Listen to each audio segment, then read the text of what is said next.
Thế đi,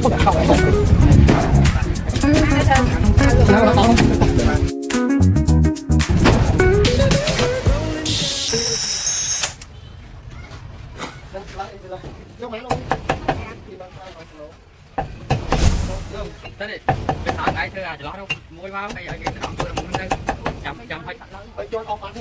Ông đi. Ông chơi ăn luôn. Ăn không ăn. Ông đi luôn. Cắm lưng đi đặt đây. Dạ. Chạy ra đây đi. Cắm đi. Đi. À lại lưng lên đó. Lịch quá. Buông nhẹ mỏ luôn nhung. Không đặt không. Nào nó to. Cho nó chụp. Ini mantap, mantap.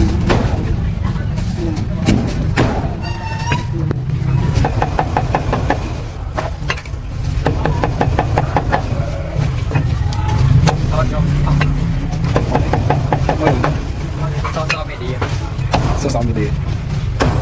đất, vẫn có mấy đất, Mấy vậy? Rồi mấy lần cái cho chạm tay nhỉ?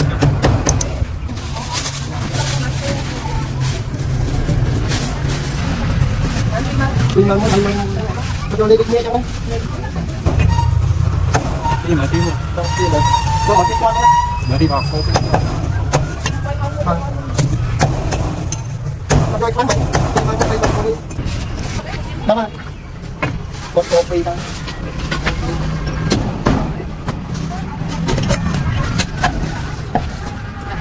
một chương tăng không cắn con đấy thôi, tầm hai rồi hả?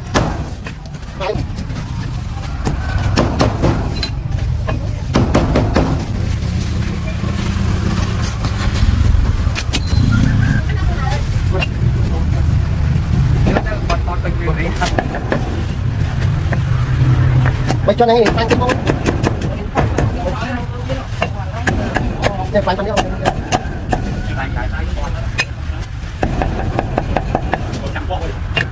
ba bông ăn Ba phải khá đấy.